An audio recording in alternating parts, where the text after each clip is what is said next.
Assalamualaikum warahmatullahi wabarakatuh. Salam sejahtera untuk kita semuanya.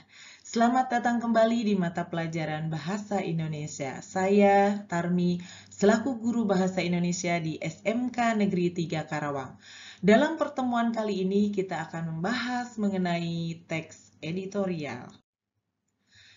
Teks editorial adalah yang berisi pendapat pribadi dari redaksi terhadap suatu isu atau masalah aktual.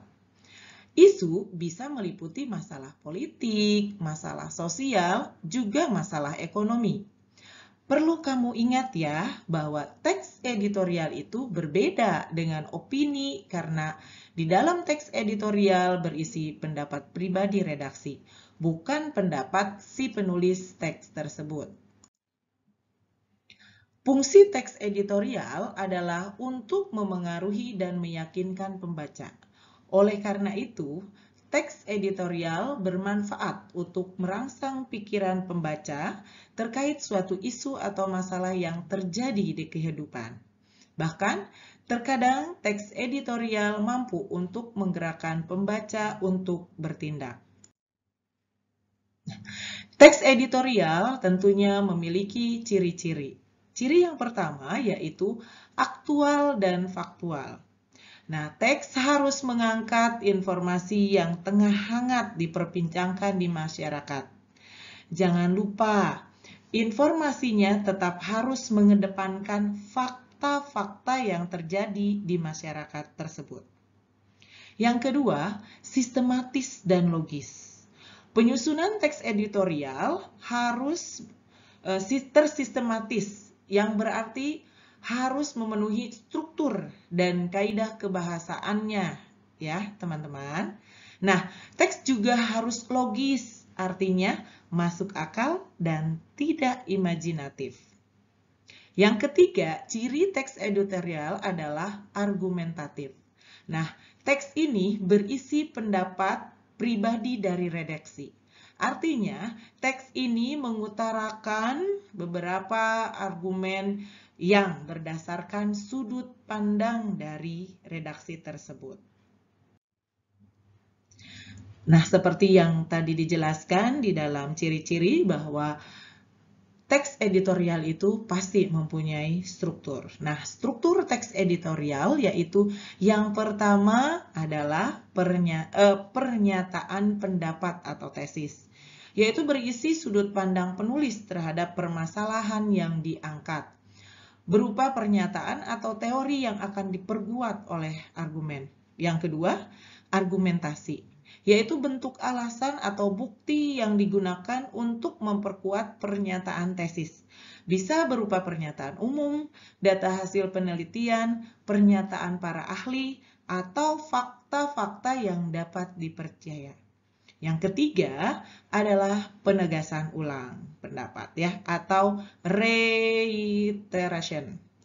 Berisi penguatan kembali atas pendapat yang telah ditunjang oleh fakta-fakta dalam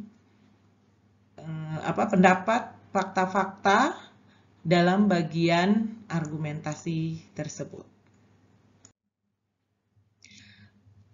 Sedangkan untuk kaidah kebahasaannya, di dalam teks editorial yang pertama ada adverbia. Adverbia merupakan kata keterangan yang ada dalam teks editorial. Biasanya yang sering muncul dalam teks editorial adalah adverbia frekuentatif. Adverbia frekuentatif adalah yang menggambarkan makna berhubungan dengan tingkat kekerapan terjadinya sesuatu yang diterangkan, yaitu contohnya seperti kata-kata selalu, biasanya, sering, kadang-kadang, jarang. Nah, sebagian besar waktu, seperti itu contohnya. Kemudian yang kedua, kaidah kebahasaannya adalah konjungsi. Nah, merupakan kata penghubung. Biasanya banyak ditemukan konjungsi antar kalimat seperti kata bahkan, malahan, dan sesuatu.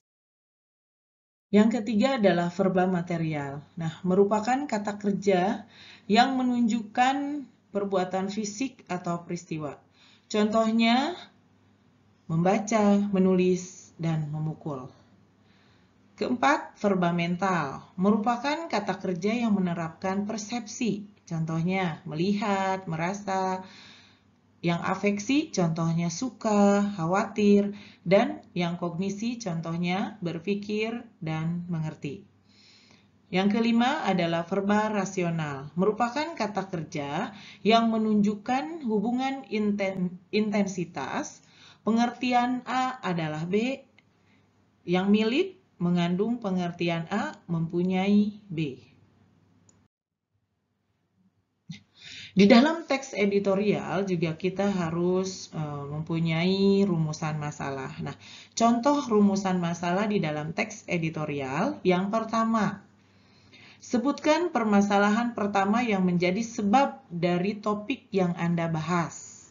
Misalnya, sekarang ada kejadian di Gaza, maka silahkan topik yang dibahasnya mau tentang apakah kejadian di Gaza, penyebabnya, atau akibatnya.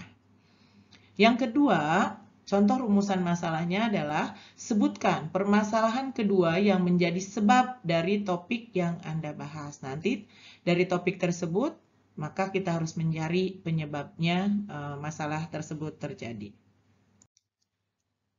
Setelah kita tahu rumusan masalah, maka ketika kita mau menyusun teks editorial, maka kita harus mempunyai langkah-langkahnya terlebih dahulu. Yang pertama, pasti kita harus memilih topik terkini dan terhangat yang menarik bagi pembaca. Nah, topik yang menarik akan diminati para pembaca karena pembaca selalu ingin topik-topik yang baru. Yang kedua, mengumpulkan data untuk mendukung pendapat. Nah, data di sini berupa fakta-fakta yang berhubungan dengan topik akan sangat mendukung pendapat yang sudah dibuat. Yang ketiga, menyesuaikan topik dengan pembaca. Penulis teks editorial harus memperhatikan bahasa, fakta-fakta, dan pendapat yang dikemukakan apakah sudah tepat atau belum bagi pembaca. Yang keempat, menyunting teks editorial. Jadi, periksa kembali teks yang sudah dibuat agar kaidah kebahasaan, tanda baca, dan kalimatnya sudah padu dan siap untuk dibaca oleh para pembaca. Jadi sekali lagi, langkah-langkah ini harus kita ikutin. Nah, itulah tadi materi singkat tentang teks editorial. Semoga membantu teman-teman dalam pembelajaran teks editorial di kelas 12. Terima kasih saya ucapkan, sampai ketemu lagi di video pembelajaran berikutnya. Wassalamualaikum warahmatullahi wabarakatuh.